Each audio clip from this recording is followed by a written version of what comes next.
진아야, 무슨 일이야? 두진 씨 삼촌 딸인 진아 씨인 거예요. 감나무가 울고불고 막 난리가 났는데 가족들은 이게 대체 뭔 소린가 싶었죠. 그날은 삼촌, 그러니까 진아 씨 아빠가 퇴근이 늦어져서 진아 씨 혼자서 집을 지키고 있었대요. 방 침대에 누워서 한참 이제 휴대폰을 보다가 잠이 이제 들락말락 하는데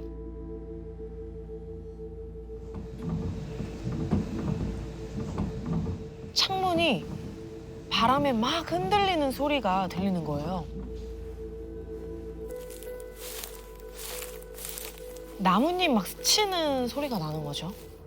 계속 뚫어져라 쳐다보고 있는데 나가. 뒤를 딱 돌아봤더니 문 밖에 아빠 아빠가 보이는 거예요. 아빠 언제 왔어? 나가, 이 미친나. 나가라고, 이 미친나!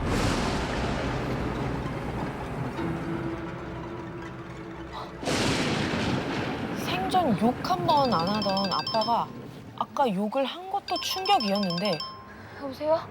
진아야. 아빠 지금 들어가고 있는데 지금 비가 쏟아질 것 같거든? 천둥 소리가 장난 아니야. 가서 다락방 창문 좀 닫자. 지금 온 전화도 아빠라고?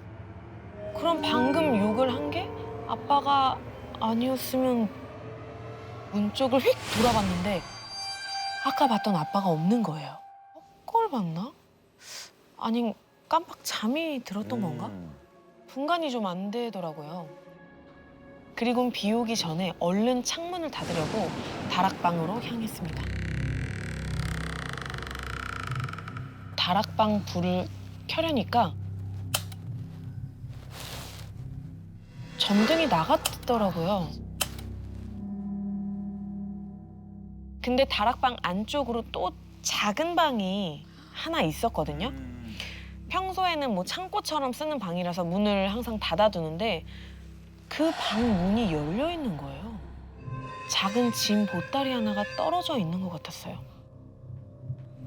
언제 떨어진 거지? 진아 씨가 그쪽으로 발걸음을 돌리려던 그때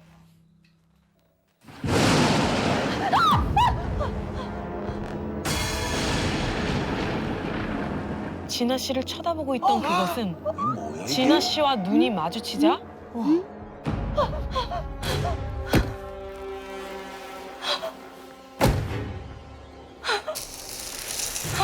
몸을 바닥에 질질 끌면서 문 밖으로 조금씩 기어 나오기 시작했어요.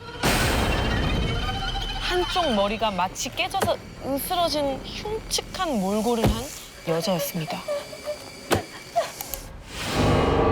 내가 나가라고 했지, 미친!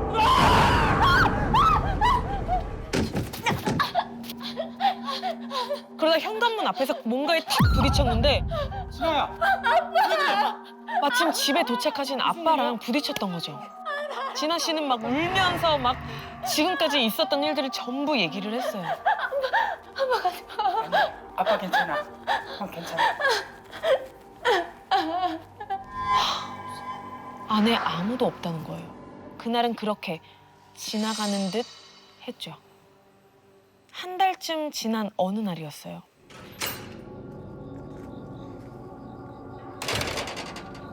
안개가 마당을 뒤덮은 듯이 뿌옇고 그날따라 나무도 어딘가 음산해 보이는 게 이상하게 소름이 막 돋더래요. 걸음을 이제 재촉하는데 현관문이 살짝 열려 있는 거예요. 아빠가 퇴근을 하셨나? 거긴 예비 없어. 등 뒤에서 여자 목소리가 들리는 거예요.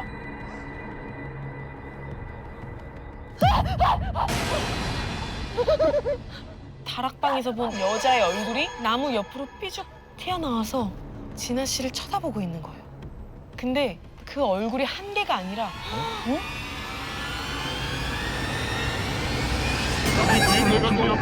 내가 죽였어, 니 내가 죽였어.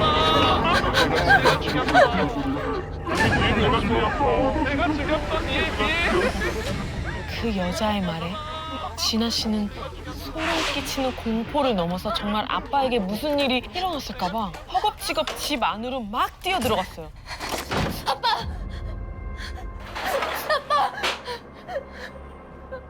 엉엉 울면서 아빠를 애타게 찾았죠. 근데 온 집안 어디에도 아빠는 보이질 않았고 전화해, 아빠다. 몇 번이나 전화를 걸어도 받지 않으셨어요. 그때 진아 씨 머릿속에 한 가지 떠오르는 게 있었어요. 아직 뒤져보지 않은 딱 한 곳. 곧장 사다리를 타고 올라가서 깜깜한 그 다락방 안을 둘러봤는데 아빠. 저거 아빠 아니야? 아빠가 오늘 입고 나간 바지를 입은 다리더라고요. 근데 그 다리가 막 들썩들썩거리는 거예요.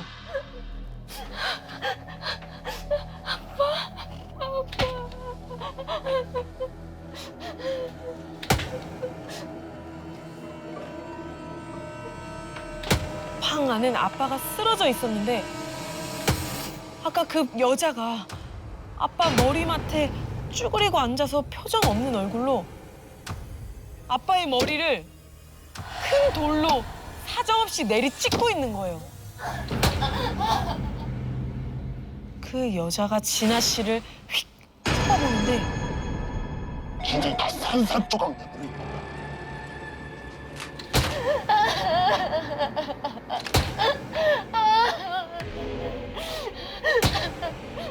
숨이 멎을 듯한 공포에 진아 씨는 울면서 막 혼신의 힘을 다해서 밖으로 뛰쳐나왔고 그 길로 바로 근처에 사는 두진 씨네 집까지 찾아왔다고 합니다. 저기요, 여기. 근데 다락방엔 삼촌도 그 여자도 아무도 없는 거예요. 경찰에 실종 신고도 하고 퇴근길도 샅샅이 뒤져봤대요.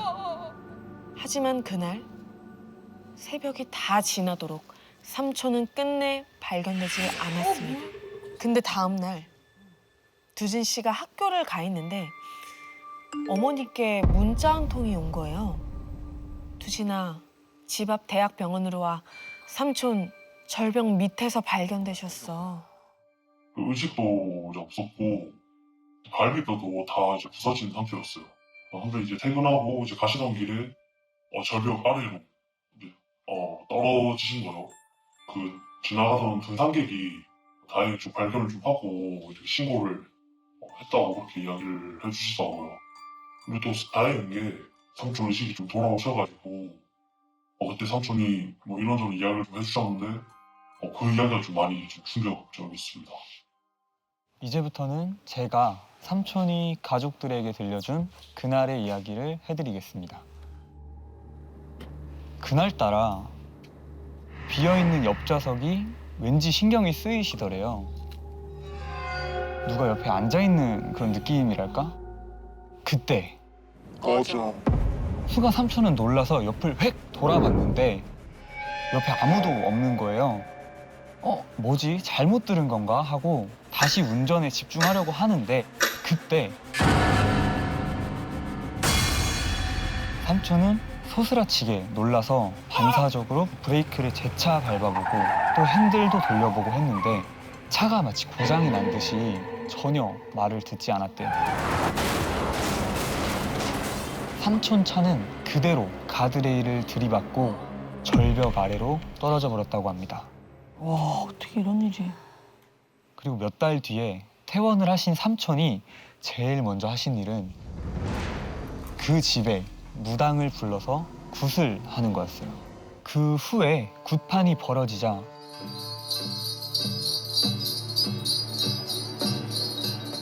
삼촌과 진아 씨는 무릎을 꿇고 두 손을 막 싹싹 빌면서 제발 살려달라고 애원을 했죠. 그렇게 꽹과리 소리가 점점 커지고 굿이 절정에 이를 때였어요. 갑자기 진아 씨 눈이 하얗게 뒤집히더니 바닥에 쓰러져서 진아요.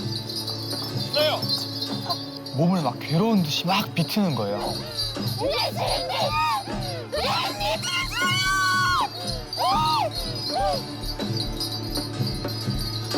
그런데 무당은 굿을 딱 멈추더니 누가 집마당에 저런 걸 놔둬!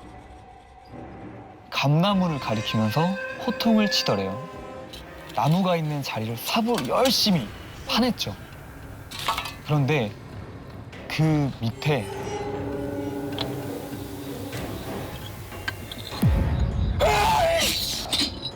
유골함이 묻혀있던 거예요. 어떤 가족이 그 집을 직접 지었다고 그렇게 하더라고요.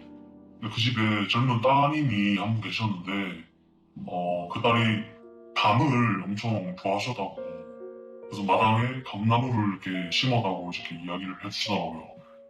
근데 어머님이, 그 집 어머님이 저기 지붕에서 작업을 하시다가 이제 뭔가를 이제 떨어뜨리셨는데 그 밑에 딸이 있었던 거죠. 그 딸이 그 머리에 맞고 바로 이제 즉사를 했다고 하더라고요. 그래서 그 후에 이제 어머니도 그렇고 그 집 아버지도 그렇고 충격으로 좀 세상을 좀 떠나셨다고 그렇게 이야기를 해주시더라고요. 귀신이 삼촌과 진아 씨를 괴롭혔던 건 어쩌면 우리 집에 들어온 불청객이라고 생각해서 그런 게 아니었을까요?